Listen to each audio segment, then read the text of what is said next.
yes. Is there a question here?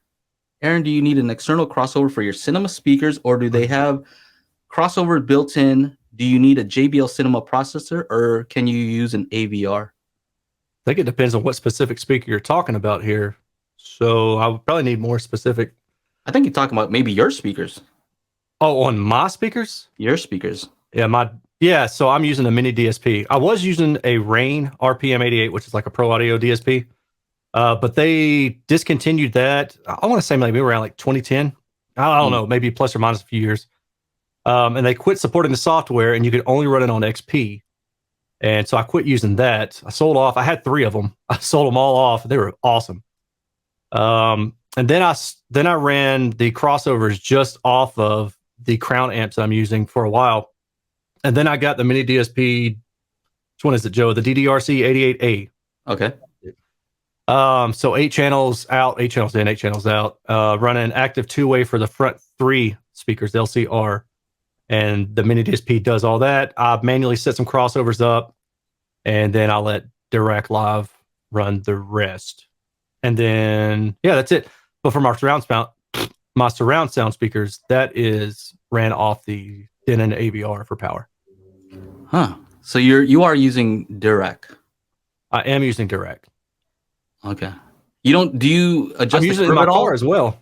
Do you use the curve that it shows you? Yeah, or? yeah, the basic one in, well, so it depends. So sometimes when I measure speakers, I want to see what kind of EQ I can apply to them on the Clipple, and then measure the anechoic response with the EQ.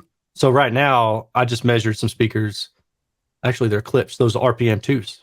Oh, you got them first? I know. I bought them. Oh, so okay, there's a story with that. great. Yeah, there's a story with that. Anyway, right. Maybe we'll come back around to it. Mm-hmm.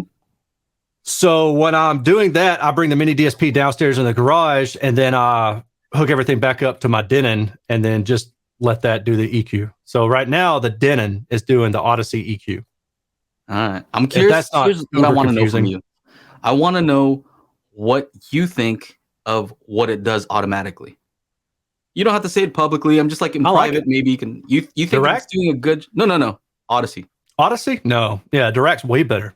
Okay. I just want to know, my opinion, like a before and after measurement, and then you see what it does, and then I'll be honest with you. Know what you. I'm not sure that I've ever actually done that. Okay. I think when it comes to home theater, I'm kind of lazy. I just set up my speakers and hope for the best. Mm-hmm. So yeah, but for the car, I've been running Dirac for 4 or so years now, and I love it. I mean, it's some weird stuff in the mid bass area that it doesn't seem to do as well with, and I've told them about that. But for the most part, I really like it. Is it that it's too extreme of an EQ, like it's not expecting to have to do that sort of thing, or just? I think what it is that it's so in a car.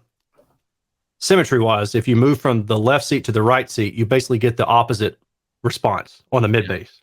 And I think the problem is that when they run or when Dirac Live runs a sweep, it's single speaker or single side at a time only.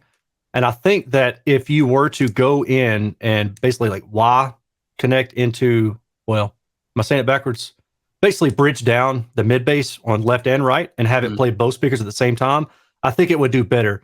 Because the thing is, when they're playing one by themselves, there's a lot of things that looks like it needs correcting.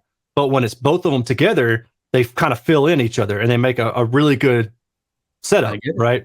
In a pair. And I think that's the problem with Dirac is that it's trying to do each one individually, and it really needs to just do them the same when it's mid bass. Some overcorrection.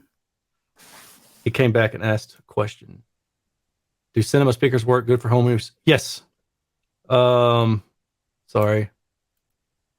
I'm looking for, he specifically asked if I was running it off of my AVR, but now I can't find it. So like certain things like that you described about your speakers actually told me a lot about the speaker. Like you're like, man, these amps don't have a chance because the compression horn is so sensitive.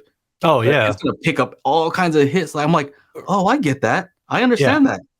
Yeah. That's how sensitive they are, because I have these IEMs are so I don't know, I think they're low resistance that everything I plug them into has like some sort of hiss. right? You're picking up everything. Yeah. It's annoying too, man. Like that's the trade-off with high sensitivity stuff, is that there's any noise in that system, it's just going to get amplified, especially when you're sitting so close to the speaker like you are in a home theater. Because I'm actually using theater speakers. You're supposed to be sitting 30 feet away or more. I have to plug in this. Is that in between? Oh, so, yeah.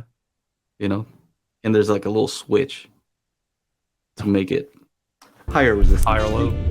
All right, everybody. We do the Daily HiFi podcast every Monday, 4 p.m. Pacific Standard Time. So make sure you join up to the YouTube channel, youtube.com/Daily HiFi, and we will see you there for the big show every Monday. Yeah.